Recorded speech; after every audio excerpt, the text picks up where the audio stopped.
Yes. Well, welcome to day 5 of the Masterclass class, the final day for this week. I'll be doing more of these in the future, maybe similar. I'm sure some will be different, whatever.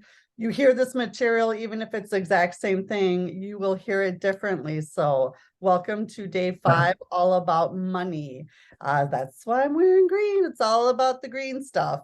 So if you're watching the replay, welcome as well. Thank you for joining. Always make comments, like, subscribe, whatever, and I'll definitely look at any comments that are made, so it'd be appreciated. We're going to dive in. I did find a video. I was watching it because I'm like, I don't know if I want to take up 24 minutes of a video, so I'm like, well, I'll cut it here, and I'm like, no, I can't cut that part. I can't. So we're just going to watch the whole thing because it's really powerful. And I figured, it's always good information to have. You can't have enough of this information. So we'll go ahead and cue up the video, start it, and then meet you on the other side. Definitely grab, as usual, pen and paper. It's going to be a lot of good stuff coming your way. Some review from this week and some new. And again, you'll never hear it the same way, even if it's something you heard yesterday. So let me get that up here. All right.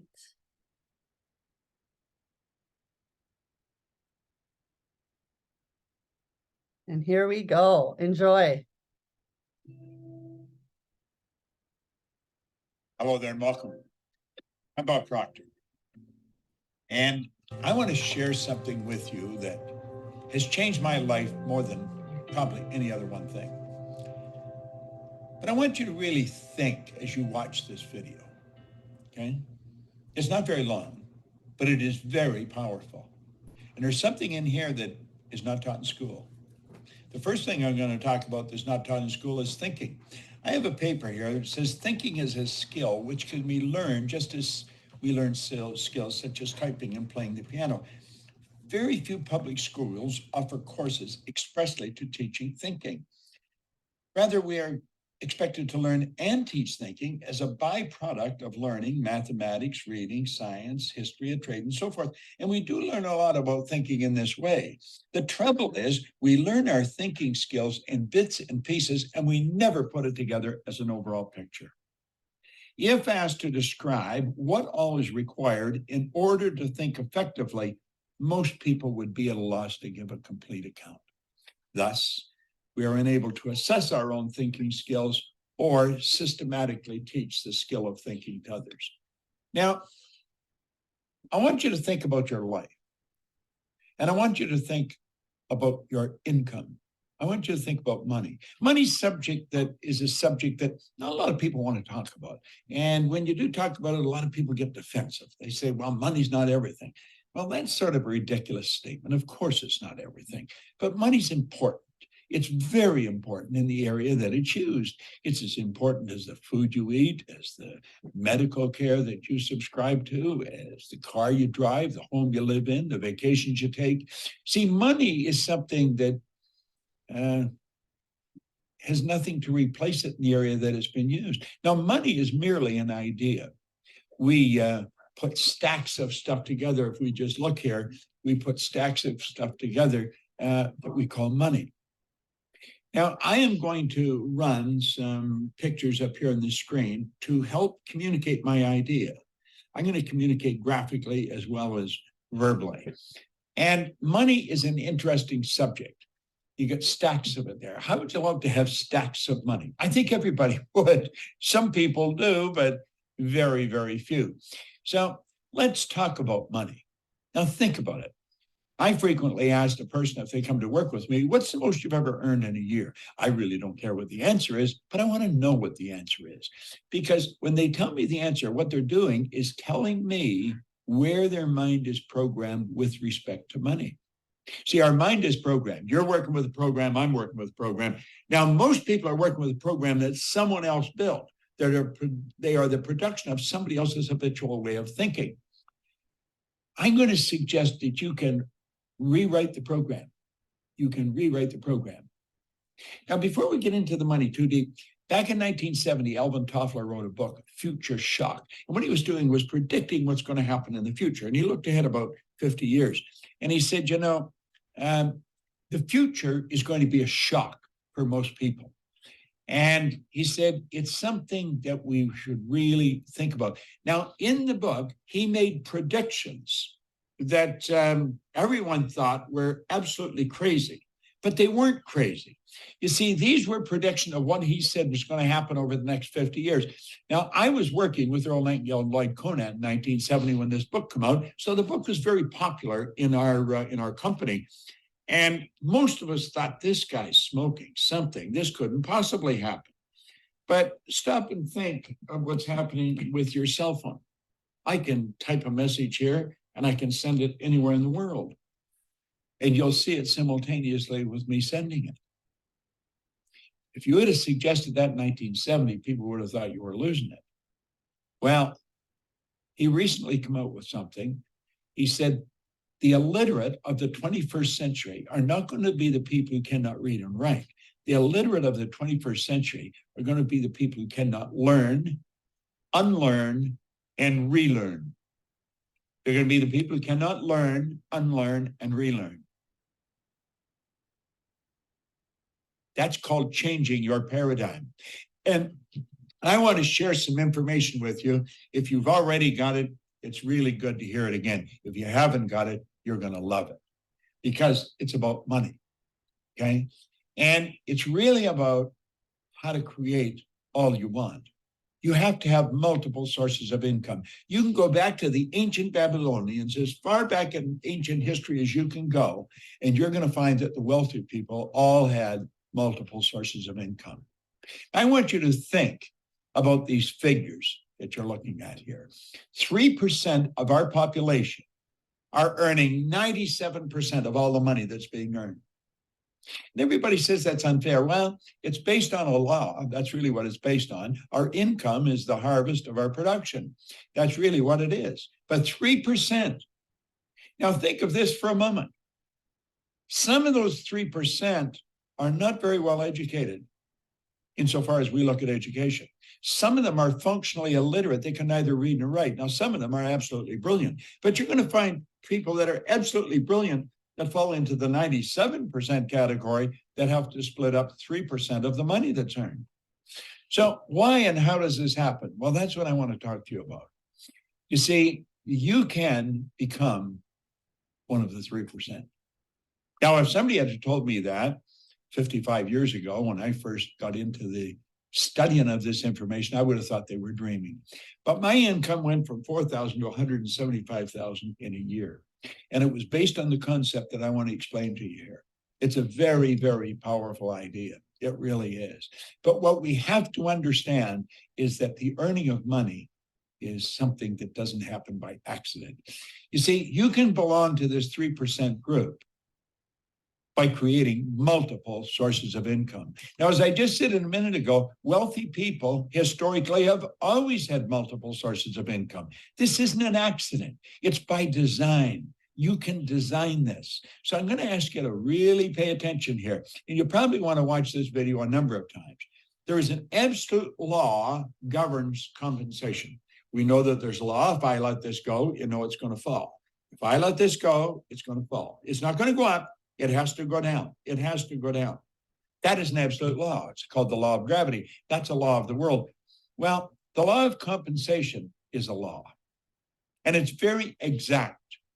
I want you to really pay attention to it because this law clearly states that the amount of money you earn is in direct ratio. It's in exact ratio to the need for what you do, your ability to do it, and the difficulty there is in replacing you. So let's look at these 3 points one at a time. It's based on the need for what you do. You see, in my particular business, there's the opportunity to earn millions of dollars, and I have earned millions of dollars. Not because I'm smarter than the next guy, not because, there's an emotional or capricious God said, I think we'll let Bob have a turn. And it's not because I'm lucky. It's because I find myself in a field where there's a tremendous need for what I do. I help people become aware of what they're capable of doing. I help people understand how they're programmed and how to shift that paradigm. That's essentially what I do. And there's a phenomenal need for that. We have people coming into our business every day. We train people to do this, but there's a tremendous need. I've worked in Shanghai, in Kosovo, in Bucharest, in Buenos Aires, in Rio de Janeiro, in Melbourne, Australia, in Singapore, all over Europe, all over South America, North America. Everywhere I go, there's a need for what I do.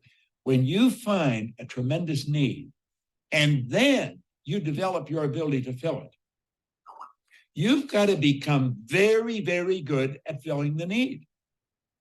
Well, you know, I fell in love with this business many years ago. Now, I was fortunate enough to work with a man who was the best at what he did. Earl Nightingale was a broadcaster. Lloyd Conant was a great executive. And I wanted Earl Nightingale to mentor me. What I didn't understand, when I came to work with them, I also got the benefit of Lloyd Conant. Two absolutely brilliant people. Now, I watched them. They were the best at what they did. And they started the industry that I'm a part of. Personal development, personal direction. That's really what it is. Well, you've got to make up your mind you're going to get really good at this. You're going to become very good at it. When you do, then you're very difficult to replace. Now, there's no such thing as an indispensable person. In fact, there was a great poem written on that one time about the indispensable man. It says, take a bucket of water and put your hand in up to the wrist. When you pull it up, the hole that remains is just how much you'll be missed. You can stir all you want as you enter, stir up the water galore, but stop and you're going to find in no time, it's much the same as before. Well, what they were getting across is there's no such thing as an indispensable person, but some people are very difficult to replace. And if you make up your mind you're going to get really good at this, I guarantee you can earn a lot of money. So that's where income comes from. Find anyone who has really mastered what they're doing. They're going to earn an absolute fortune. See, this is the law of compensation. So this is what you want to study. What do you want to do? You just want to focus on your ability to improve. Become a master at whatever you're doing. You see? Now, this is the focus. The money is the reward. This is the cause. The money is the effect. You see, you take care of the cause, the effect will always take care of itself. Now, let's look at it this way. We're going to talk about multiple sources of income, not just one, but many. Now, I stumbled on this way back in the 60s. And when I stumbled on it, I thought, wow, this is really something. So you got the whole world in front of you there. You'll notice on the map, we got the whole world there, and you're sitting right in the center. You're placing yourself. Now, you could place yourself anywhere in the map, place yourself wherever you are. But I'm saying you're in the center of the world. The whole world's around you. Doesn't matter where you are. You're in the center of the world. It doesn't matter. You could be in Mozambique. You're in the center of the world. You could be in Rio de Janeiro. You're in the center of the world. There's as much on your right as there is on your left. There's as much behind as there is in front. So that's start where you are, and you set up a source of income. Now, MSI is an acronym for multiple sources of income. MSI. Now, where you are is what you're earning right now. That's your present income. The MSI is an additional income. It's not another job. It's not a better job. It's not even a job. It's a source of income. See, money is reward received for service rendered. When I was sleeping last night, I was rendering service based on stuff that I did some time ago. Think of it this way. Think of some kind of a rock star. Think of Elvis Presley. His estate is still earning money from records of his that are being played on the radio. That's right. He made recordings, and those recordings are being played on the radio, and every time they're played, money goes into his estate. That's called a passive income. That's called a source of income. Well, you can start sources of income. You can start them all over the world. You may say, well, how? Well, you don't have to know how. You just have to make a decision that you're going to do it. The how will come. Don't let the how trip you, okay? And once you get one going, then you get another one. And it may be in a related field right near where you are. See, I believe you can set up sources of income that are very closely attached to what you're already doing. And then you may go to the other side of the world and set one up. Now, as you get good at this, they're going to start popping up all over the place. You may say, well, I don't know how to do this. Well, of course you don't. Not to start with. I didn't know how to do when I started. I didn't even know how to read very well when I started. I hadn't gone to school. I had 2 months high school. I had no business experience. But I built a business all over the world. How did I start? I'll tell you exactly how I started. I borrowed $1,000. I bought a used forming machine and some buckets and mops. I started in the cleaning business. And I started by cleaning one office, washing the floor twice a month, $15 a time. Then I got another office at $65 a month. Now I'm up to $95. I was only earning $400 a month to start with. Do one day I passed out on the street. I thought the answer was work harder, get another office to clean, but it didn't work that way. And I woke up and there's a big cop looking at me and there's people standing all around me and I see a stretcher and lights flashing. And it was a scary situation. I guess I passed out. I was exhausted. I thought the answer was work harder. That is not the answer. Hard work is never the answer. The people that work the hardest are probably the ones that are in the least. Now think, really think. I got off by myself. I didn't let them take me to the hospital. I got up and I started to think. And I realized it was like something inside of me said, Bob, you're doing something wrong. And then another little voice said, if you can't clean all of them, don't clean any of them. Do you know, over the next 5 years, I was cleaning offices in Toronto, Montreal, Boston, Cleveland, Atlanta, London, England. And the income was just rolling in from all over the place. Now, I'm not telling you to go clean offices. I'm telling you that I stumbled on something.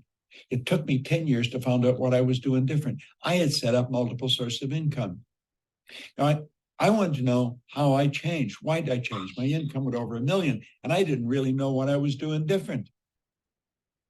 I started to study. It took me 10 years, and I realized I didn't have one source of income. I had many sources of income. Now, as you set these up, you'll be asking, well, are they all the same size? Do you earn the same on all of them? No, some of them won't even work. Some of them will die on you. There's so many ways of doing it. You could become a network marketer. You could become an online marketer. You could become an affiliate marketer. We have all kinds of affiliate marketers in our company. See, you want to make a decision that you are going to set up multiple sources of income. You don't have to know how. When you make the decision, you will start to attract how you're going to do it. Some of them will grow and some of them will die. But you know something? They all have one thing in common. They all flow into your bank. Some will be big and some will be small. It's absolutely phenomenal how this works. It all flows into your bank. Great idea. Just an absolutely beautiful idea. That's right. That's where it happens. Now, that's an affirmation I've been using for a long, long time. I am so happy and grateful now that money comes to me in increasing quantities through multiple sources on a continuous basis. Where did I get? I don't know where I got that. I probably got it from maybe Joseph Murphy's books or somebody of that. There's a great book, The Power of the Subconscious. You want to read it. I've got a great book. You can go to my website and get it. You Were Born Rich, and it's what I learned from 61 to 1984 when I wrote the book.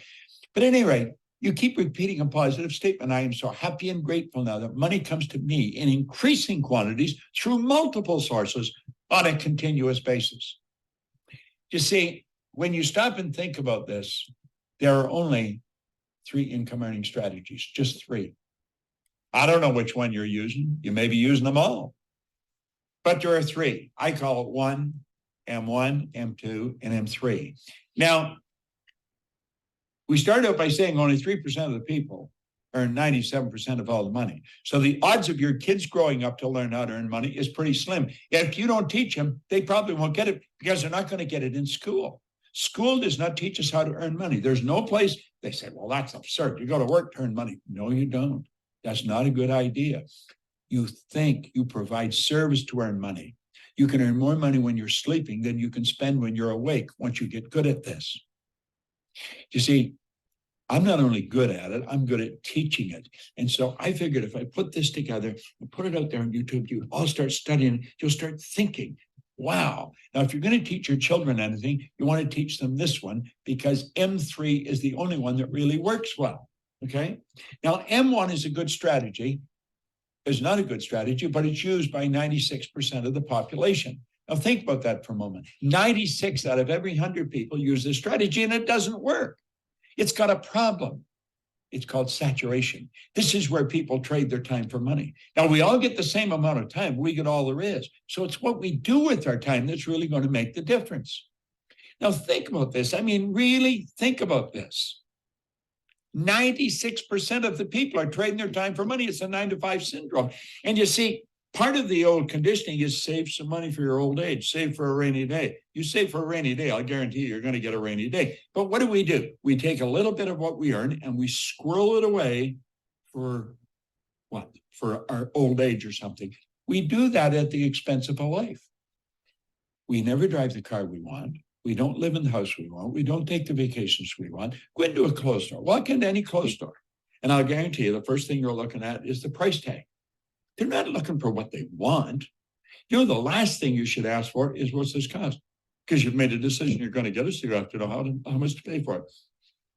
And don't try and knock them down. Pay what they ask. But do the same thing. Charge what you want, okay? Now, you see, trading time for money, there's a saturation. You run out of time. It's not a good strategy. Now, M2 is an excellent strategy, but it's only used by 3% of the population. You see, 3% of the population are following this strategy. It's where you invest money to earn money. Now, when you invest money to earn money, if you're good at it, you can earn some money. Some people are not good at it. They're working in the M1 strategy, and so they save a little bit, and they get risky, and they grow, and they invest it. Bad investment, like that, they lose it all. Now they say, well, this isn't any good. I'm not going to do this anymore. Well, if you're really good at it, you can earn money there. But the M3 strategy is the one that you really want to focus on. It's used by 1% of the population. Now it spills over to about 3%, but 1% of the population earns 96%, 97% of all the money. What do they do that's different? They set up multiple sources of income. They multiply their time by setting up multiple sources of income. Now, if you really want to win in a big way, that's how you're going to do it. It's so basic and so simple. Well, you can learn more about it, but you want to study it. You want to study it. Money, multiple sources of income. Boom, like that. MSIs. That's what the Procter Gallagher Institute really focuses on, helping people understand how to set up MSIs. We teach people to train people to set up MSIs. You see, there's no end to what you can do. There's absolutely no end to what you can do, but you've got to decide what you're going to do. You want to take one of these things in your hand and sit down and write out how you want to live. And it doesn't matter what it costs. You write it down, and then you only think of how to do it. And you set up multiple sources. Now, let's suppose you have never touched a computer in your life, and you're going to learn how to use the computer, how to work with it. It's going to take you a while. And the strange thing about computers, when you learn something, it leads you into learning something else, and then you learn something else. It's sort of like an evolution that takes place in your mind as you start working. At least that's the way I found it, most of the people I know. But when you first start, when I first started, I didn't even know how to turn it on. A guy named Rob taught me, and I'm sure that when he started to teach me, he thought, this guy's never going to learn how to use this thing. But he did learn how to use it, right? Why? Because I made up my mind I was going to learn how to use it. But when you make up your mind that you're going to earn yourself a specific amount of money every year, and you might set that magic million. Anybody can learn how to earn $1 million. I believe I can teach anybody how to do that. There's a lot of people that can teach you how to do that, but you've got to decide you're going to do it. And if you don't decide you're going to do it, the odds of it happening are pretty slim. Now, is it going to happen overnight? No, nothing happens overnight like that. But over a period of time, let's say over 6 months, you're going to learn how to master this thing. You're going to learn how to set up MSIs. And after you learn how to do it, then you're going to start to learn how to multiply it. I read a story one time by U.S. Anderson. It came in a book. He told a story about he and a friend of his were in a nightclub, and there was guys spinning plates on the end of bamboo poles. You've probably seen it happen on television. And this guy had 18 plates spinning on the end of bamboo poles. And when the bamboo pole was bending over and just about, and you think the plate's going to say, get that pole, get that pole. You think he goes over and he gets it going again. When they left the club, he says to his friend, wasn't it amazing how well he spun those 18 plates? And his friend says, no, it was amazing what was amazing isn't how well he did it, but the fact that he did it at all. And Anderson said that started him thinking, how do you become an 18 plate spinner? He said, you learn to spin one plate, learn to set up one MSI, and then two. And maybe you'll become an 18 plate spinner yourself. MSIs. It's Bob Proctor.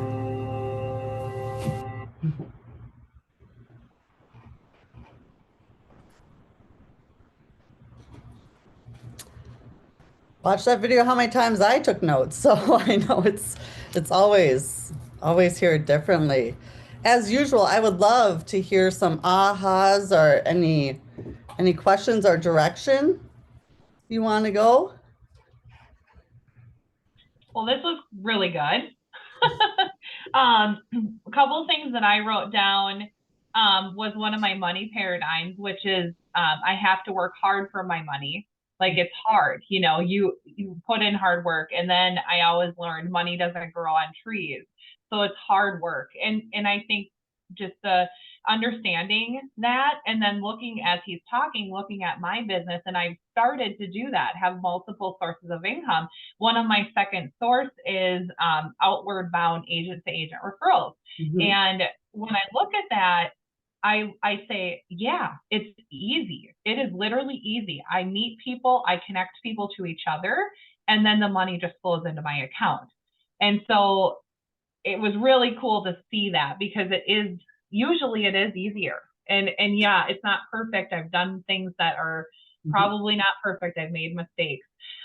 But it kind of comes down to looking at last year, I had $12,000 of GCI just in agent to agent referrals. And I wasn't even intentional. So now that I know that it is easy and I have a system around it and the awareness, it comes down to my daily habits, you know. So when I want to send out referrals, what am I doing? Well, I'm engaging with people on social media that are mentioning they want to purchase a property in another state. No one's coming to them and saying, oh, I know somebody that I can connect you with and make this dream come true. So just being intentional every single day, and it's easy. It's easy to do it. And so I really like that. The fact that it isn't hard. Hard work is not the answer. It is much easier than you think. So I love that. This was a good one. Yes. I agree that this one is really good, because I'm still in this transition of learning new stuff. Before I worked as a transaction coordinator, I worked at a corporate, restaurant or whatever, and it was time for money. And I think that's why I wasn't happy, because I was working 55, 60 hours a week for a set amount, and they were like, yeah, this is really good for your age, this is really good for a restaurant, like, you got to chase the dream, you got to chase the next ladder and the next step up. And it's like, now I'm able to work wherever I want and earn money and connect with people and help them, and I still serve, so I have multiple sources of income. But it's like cool how it all ends up coming to fruition, because I've made the most money I've made this year. Well, last year, 2022. It's like, and I've spent less time working for someone else instead of working on my ability to do my job. So it's pretty cool how it works, and you can see it. Yes, I love that. So cool. Yeah. And Ashley, what came to mind when you were talking is, now that you've moved yourself from there in the ladder and climbing, and you gotta work hard, and then you maybe get to this level, and then you prove yourself there and you'll get to that level. And once you let go of that and you get into this arena, all of a sudden it's like, and I talk about it, 1% better every day, 1% better every day. And I encourage you all here live and listening, get the book You Squared by Price Pritchett. It's a 30-page book. And I will tell you what, it is so impactful, because what if instead of a 1%, you took a 200% quantum leap or a 500% quantum leap? And it just talks about how instead of doing one rung on the ladder at a time, like what if you went from one to there? And what does that look like? And what if you went from 2 plates spinning to the 18 plate spinning? And just quantum leaped it instead of doing what we've been taught. Absolutely. I grew up with Mine Doesn't Grow on Trees. We can't afford that. The rainy day. I heard it just yesterday. Gotta save for a rainy day. And Bob's voice, well, if you're waiting for a rainy day, it's sure gonna rain. I'm like, oh my gosh. And you'll just hear it in so differently, and the awareness of it. Absolutely. And how I'm kind of planting the seeds with my kids, because it's still, even if you have a spouse or a parent or a co-parent that's not on the same page, I'm just telling them, I didn't find my passion until I was 40. I'm 46 now. And when I found it, when I turned 40, and I got out of my rock bottom, and I was able to see and feel like this is why I'm here, I was like, I have the next 40 to 50 years to do this now. Like, what a gift. And so my whole thing is asking my kids, like, what do you want to do? What are you passionate about? What do you do where time just goes by? It feels like it was 5 minutes and it was 2 hours. Like when you're in the zone and it's just, you're in your groove and it's great. All right. And once you find that, now think about multiple sources of income, or how can you take your, I get to do this, I don't have to do this, and make money doing it. I mean, so many, look at YouTube, look at all these people that are banking on YouTube by just showing up and opening presents or opening packages or being goofballs, and they're having the time of their life. And because they're in that energy, people are watching them because they're like, wow, they look like they're having a lot of fun, because they are. And now, it's just, and now they started that plate. And then I know they're doing tours around the country. They're selling merchandise. They're doing in-person speaking. I mean, talk about taking one plate and taking that to 18. They probably have 50 plates spinning in the air. Some of these people that just took an idea, I was like, I don't know if it's going to work or not, but why not try it? Like this, when I created this class, I thought I had an idea. I'm like, I'm going to do that. Now, what I could have done is I could have planned to plan, put on my calendar, got a plan to plan the masterclass, and then I'm going to plan again. No, I was just like, all right, 5 days, here are my topics. I didn't even have the content. I picked the topics. I looked at my calendar. I found a date. I went in Canva. I made a flyer and I posted it. And I started advertising it. And I'm like, all right, now I'm going to find the content. People are signing up. All right, cool. We just sit and we plan all the time. And it's just like, just do it.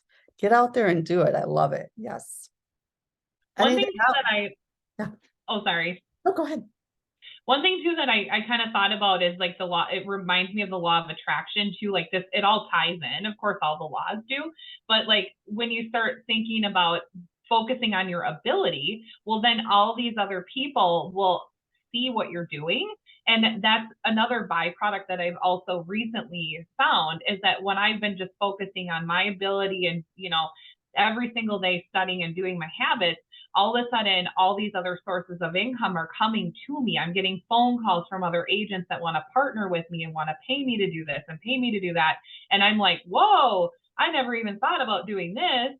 So all these other sources, sometimes you're not even the creator. Other people will come to you and they will be like, hey, I want to do this and I want to pay you for this.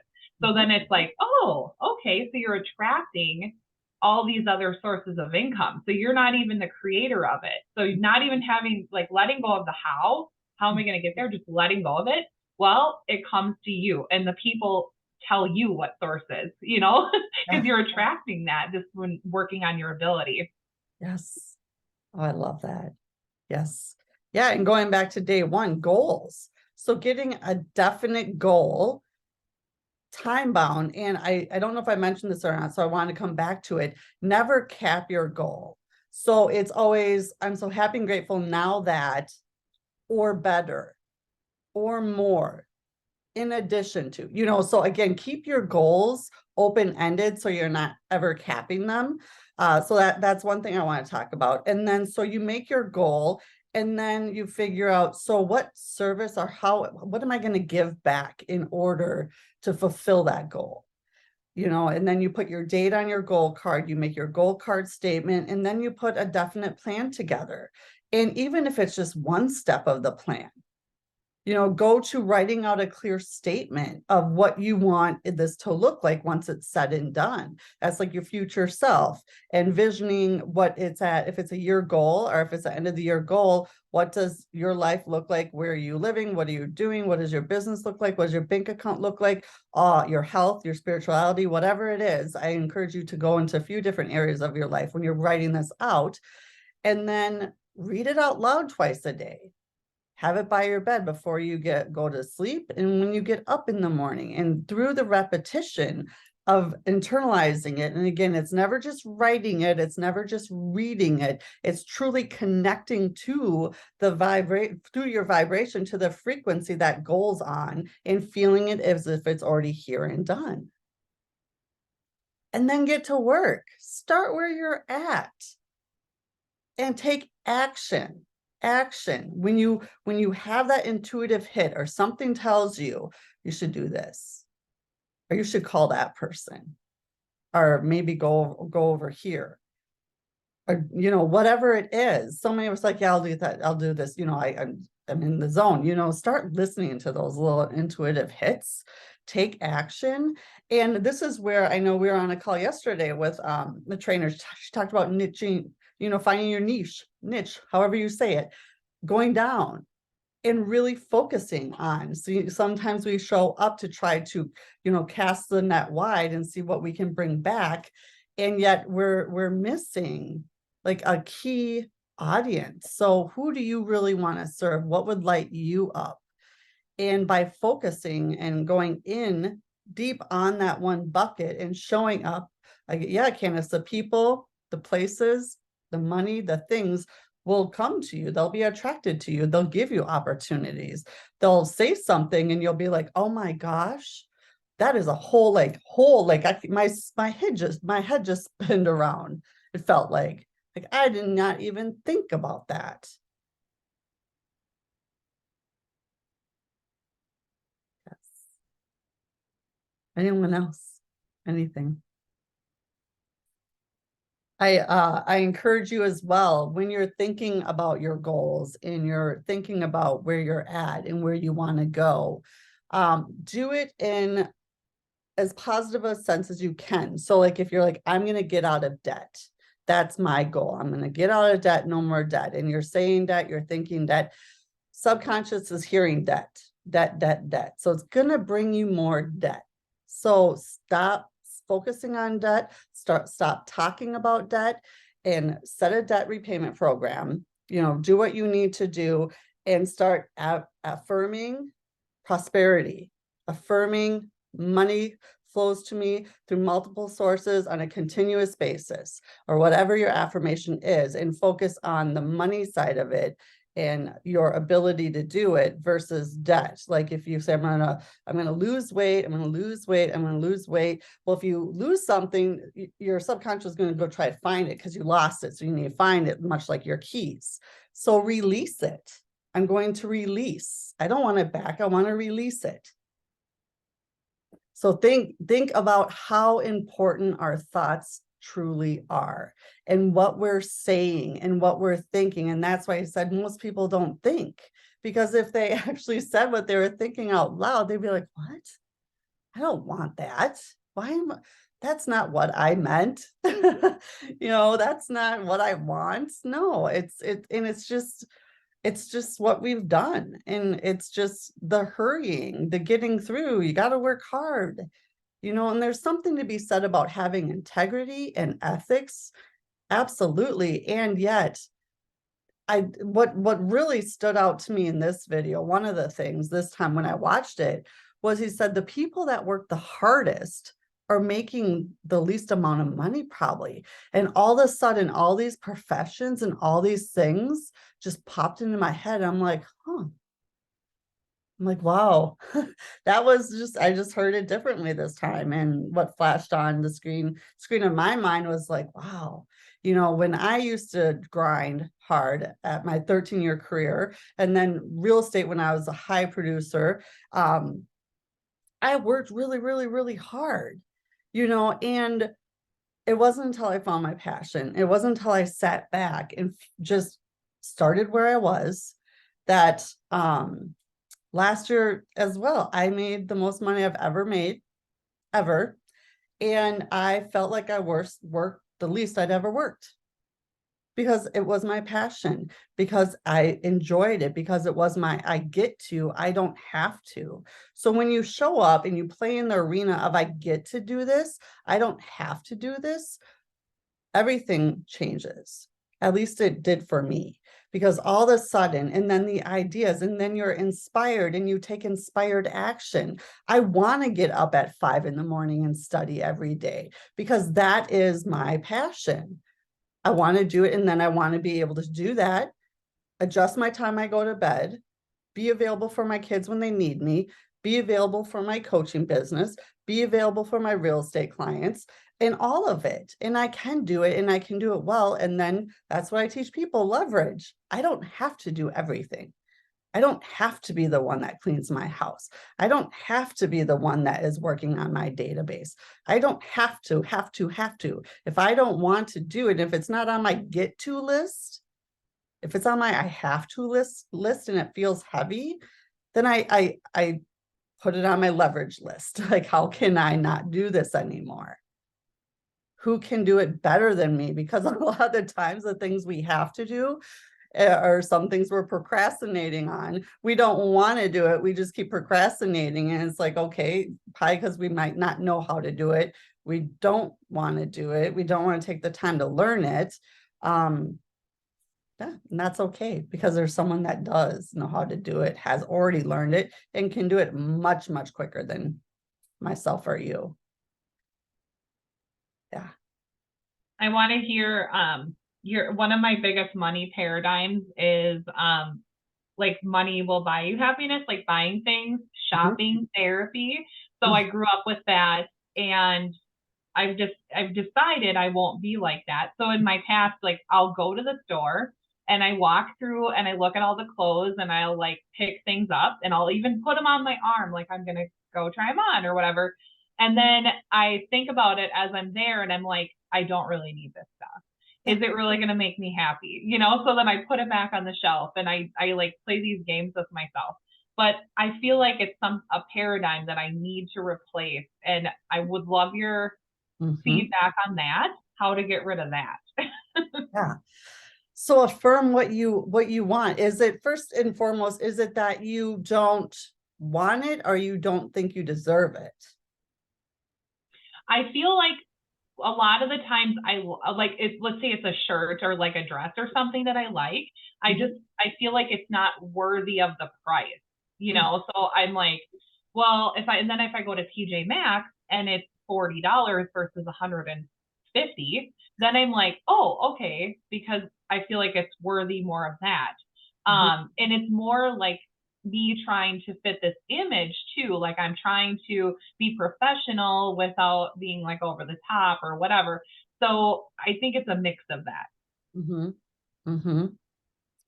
Yeah, it is. And it's truly, yes, absolutely paradigms. And it's something that you were told or you learned from a very early age. So it's getting into the mindset of money. It's probably rooted, I imagine, in some sort of a money paradigm, to your point. So it's removing that with the affirmations, with the positivity. I'm so happy and grateful now that I can walk into a store and pick whatever blouse, dress, shirt, pants I want that I am drawn to, and I can purchase it. So it's taking the paradigm of what you have now and replacing it. So, and if you want to move in further, truly, Candace, it's a lot of the thinking into results, and it's going through the writing exercise. It's going through your affirmations. It's not any one thing I can say in this moment. It's doing the work to go ahead and feel differently when you walk into the store. What would it feel like to walk into the store where everything's priced at 140 versus 40 at TJ Maxx? You walk into that store and you know that you can purchase anything, and it's a lot like what happened with the musicians. Once the music, you could copy music, or iTunes came about, and all of a sudden we were buying songs and albums for 99 cents versus 13.99 or 16.99. Someone created that, and someone created that at a certain value. So that's why Bob says pay them what they want for it, because that is the value they put on it in the creation when they were creating it. So it's being able to connect to and pay what it's worth, and that in that energy. And in doing that, and in showing up and paying in that energy, the 140 versus the 40, what energy are you in? So it's shifting your paradigm and your energy and your worth. Because if you're discounting that, are you discounting yourself? Yeah. The other thing I thought about too is that it's the paradigm of like feeling like money, like this item is going to make me happy. So then I when you said that, go back to your activities. So then one of my activities is gratitude. So being grateful for what I have. So that's my answer. If I were just to go back and say, I'm so glad that I have these outfits that fit my image I'm looking for, then I won't have that feeling like I need to go replace it. So it just comes back to that. Like, I'm grateful I have this. I'm glad I have this. I can make 20 outfits out of this thing, and just focus on that. Yeah. And not like I need to go get more to make me feel better about my image. It's like, be grateful for what you have. The worthy. Yeah, absolutely. And Yeah. feeling worthy in that moment and in that space. Absolutely. Yeah, I love it. Everything goes back to gratitude, right? Perfect. What else? I have some things that I also wrote down here, and I wanted to just reiterate and talk about. So truly start where you're at. So knowing that you're not going to have all the answers, you're not going to know what you don't know. It's making the decision, the irrevocable decision when you're setting the Z goal. And then it's through that, and it's through, he said the cause is your goal, and the effect is the monetary, the money that will come from the goal. So it's your paradigms, it's listening, it's becoming really aware of your thoughts and listening to your intuition. When you get that intuitive hit, like, take immediate action. Don't sit on it, because within the first minute or two, and for sure the next day or next week, your paradigms are going to come up, and they're going to tell you all the reasons you shouldn't, you can't, who are you to, and all that stuff. So if you can the sooner you can take action, like immediate action, so much better. I started saving my screensaver. So every time I pull my phone up and look at it and the screen comes on, it's my goal. Or I'm so happy and grateful now that, money comes to me, flows easily through and to me from multiple sources on a continuous basis, or whatever it is. And then again, by doing that over and over and over, and just a repetition of seeing that, how many times do we grab our phone a day?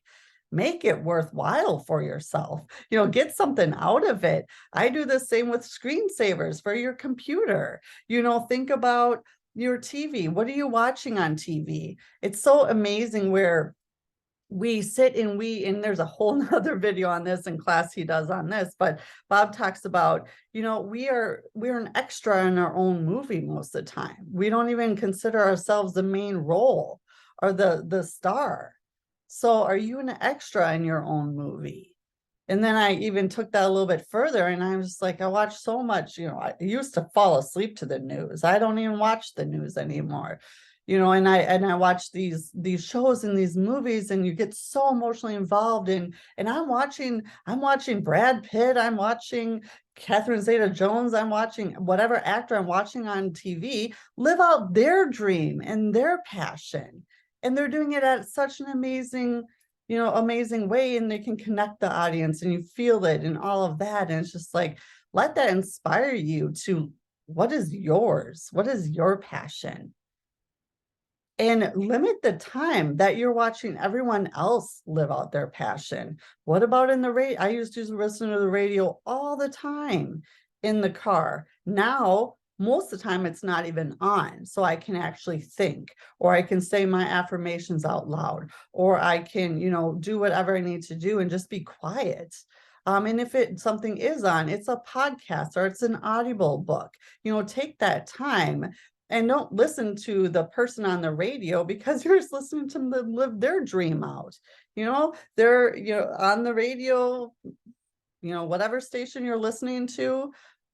Not saying don't listen to it, but limit it. What can you do to grow yourself during that time? Take these little pieces of time, because Bob always says you can, someone asked Earl Nightingale once, he did actually. He said, so how do you control the time? And Earl's like, what do you mean how? No one can control time. I don't control time. We all get the same amount of time. We get 24 hours a day. Every single person, you get the same amount of time. Yes, we don't know how long our time here is. Every day you wake up, you get the same amount of time. So what time are you waking up? And more importantly, throughout the day, what activities are you putting in your day?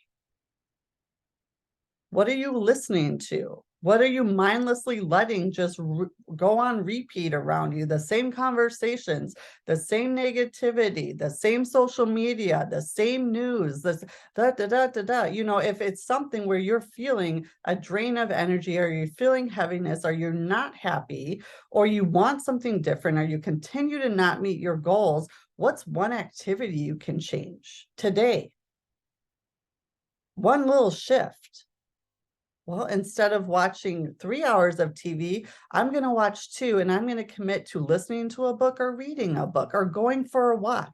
Or I'm going to put my phone down when I get upstairs at 5, and I'm actually just going to disconnect and have a conversation with my kids, or take them for ice cream or a walk or whatever, so it's really about intentionality and awareness around. We are living a world of more distraction than ever. And it's only getting more and more distractions. So how do you intentionally turn off the distractions, become a little selfish, and figure out what you can do for yourself? How can you grow? He said your ability to do it. Think about, they talk about 10,000 hours to truly come close to mastering something. If you found your purpose and you found your passion, how much time have you dedicated to honing in, to learning more, to understanding, to growing? And then, like I said yesterday, when you go and you learn, and you go and you get this information, and you're consuming, are you taking action? Or are you being inspired, getting intuitive hits, thinking of something while you're in here? You've probably thought of 5 different things. Are you just going to let it go? Are you going to look at what you wrote down and decide to take inspired action right away? Think about Tiger Woods. Think about some of the greatest athletes. I remember what I heard way back when is he would play an 18 round of golf. It was dusk, sometimes dark, and he'd go right to the driving range. I mean, it was relentless, never quit. He could have given every reason in the world. I'm the best. I don't need to. I just played 18 rounds. I don't need, I'm fine. No, he had the passion and he put far more than his 10,000 hours. And that's why he was an amazing golfer. All the athletes, think about the athletes and how many times they've shot a basket or dribbled a ball or hit the ball, swam the lap, whatever it is. For me too, it's crazy when you start to really love what you're doing and find your lane, like how much time and energy you do have.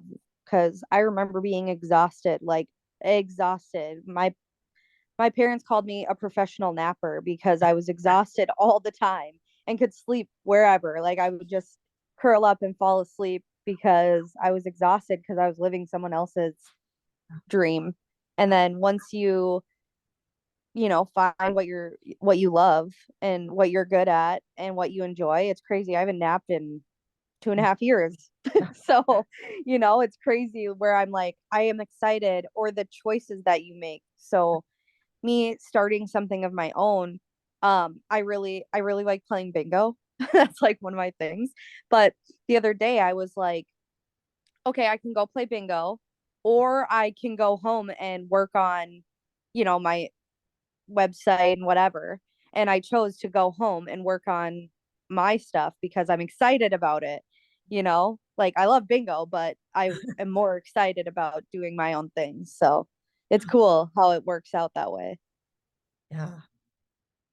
Yeah, inspired. It has to be inspiring. It has to be big enough. And that's why so many people ask, what's your why? How can you connect your big why to your goal? And it should be not only your goal and why you're doing it, what it will feel like once it's here and done. And that's why I talk about, is it day one today, or is it one day? Oh, it's just another day. There'll be others. I don't need to do it. Yeah, or is it day one? I am recommitted. What are the 3 things I have to do today? Who do I want to show up and ask for action, ask for inspiration? Again, every morning, 10 things you're grateful for. After each one, why are you grateful for it? Connect to it. Number 2, send out love to 3 people that are bothering you. That's all about your vibration, nothing to do with them. And 3, ask for guidance. Sit silently for 5 minutes and ask for guidance. Who should I be reaching out today? It might not happen at first, but continue to do it. And within couple weeks, maybe a week, you'll start getting inspired action. Call this person and a name will flash in your mind. Or, what should I be doing today? Who needs my service?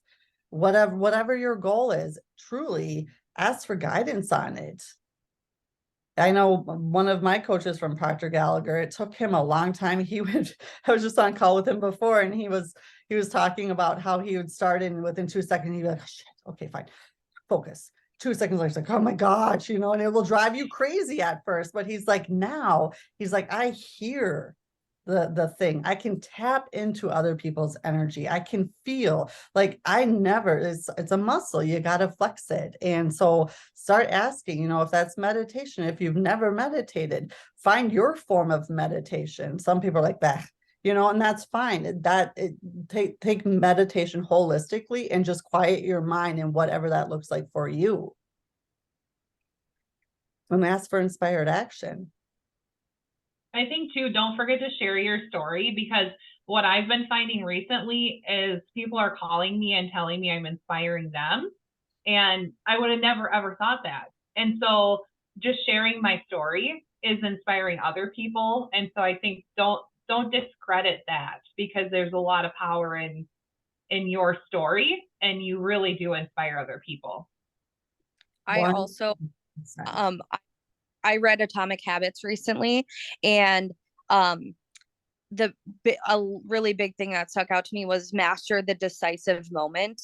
And it's like the hardest part of forming a habit is being like, okay, this is like, we're doing this. And it goes back to what you were saying about like, okay, I'm distracted, focus, I'm distracted. And once you master that, like you become, that moment where it's like, oh, yep, I'm good. And you practice and you practice. And that's like the most important part of forming a habit. So. Oh, I love it. Well, thank you, all of you that showed up live over and over this week. Really appreciate everyone watching the replay. So appreciate you showing up in your time. Again, comments, I would love to look back. I'll respond to every one of them. If you have any desire to learn any more about thinking into results, it's changed my life. I'm a product of the product. If you are sick and tired of being sick and tired and getting the same results, it's a proven system at 6 months. It's simple, not easy. There is work to be done. And once you go through it once, it's yours to own forever. So you can do it every year like I do, and your goals only get better and more beautiful. So I would love to have a conversation or talk more. If I can be of assistance in any way, again, this is my passion. I get to do this every day. I would be more than happy and honored to have a conversation with anyone that would like to. So with that said, again, thank you all. Start thinking into results today and have a great one. Thank you. Miss Angie.